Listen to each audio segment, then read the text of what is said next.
आइए नज़र डालते हैं आज की सुर्खियों पर।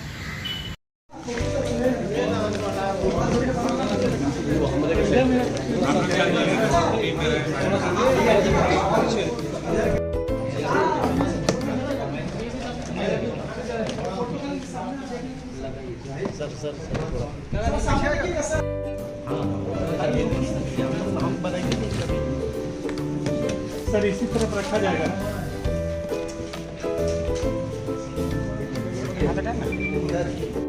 एक ज्वेलरी शॉप में एक लूट की घटना को अंजाम दिया गया था और जिसमें कि बड़ी मात्रा में जो ज्वेलरी थी उसकी लूट हुई थी।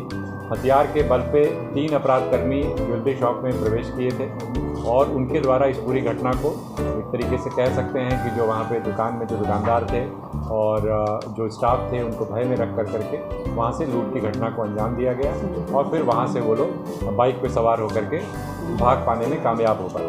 इसको लेकर के सिटी एसपी के नेतृत्व में एक एसआईटी का गठन किया गया जिसमें कि डीएसपी हेडक्वार्टर 1, हेडक्वार्टर 2, थाना प्रभारी और इसके अलावा अन्य सब इंस्पेक्टर्स एवं टेक्निकल सेल के जो कांस्टेबल्स हैं वो शामिल थे और उनके द्वारा लगातार इसके ऊपर कार्रवाई की गई। जो भी मानवीय आसूचना और तकनीकी आसूचना है उसका संकलन किया गया, उसके ऊपर लगातार काफ़ी मेहनत की गई और उसके बाद इसमें जो हम लोग को इनपुट्स मिले उसके आधार पर कुल मिलाकर के 4 अपराधकर्मियों की इसमें गिरफ्तारी हुई है, जिसमें एक ऋषिराज उर्फ मिट्ठू सोनी, दूसरा गोविंदा पासवान, तीसरा राहुल शर्मा और चौथा अभिषेक गुप्ता है। जब इस पूरे घटना का जो उद्भेदन जो हुआ है और जिस प्रकार से मामला सामने आया है उसमें यही बात निकल करके आई है कि कुल मिलाकर के इसमें अभी तक 6 अपराधकर्मियों की संलिप्तता की बात सामने आई है, जिसमें कि 4 की गिरफ्तारी हुई है, 2 अन्य की गिरफ्तारी हेतु अभी छापामारी की जा रही है और इनको रिमांड में लेकर के और विस्तृत पूछताछ की जाएगी।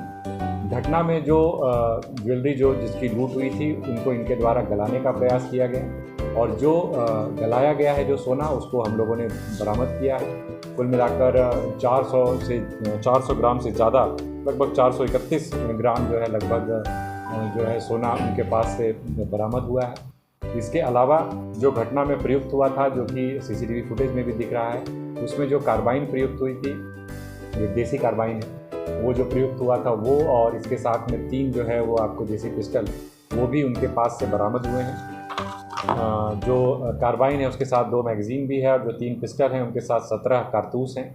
जो सोना इन्होंने गलाया है तो गलाने में जिस उपकरण का प्रयोग किया गया था वो उपकरण भी बरामद हुआ है।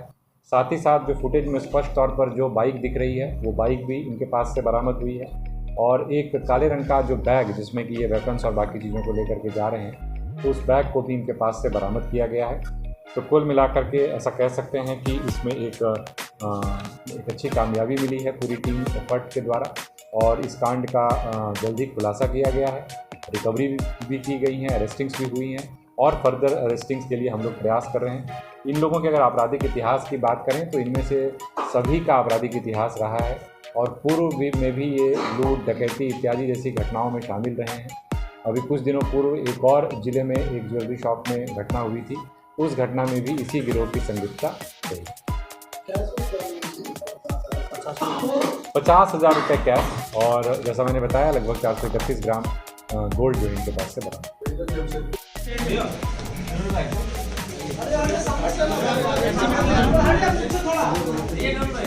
सर इधर देखा जाए सर।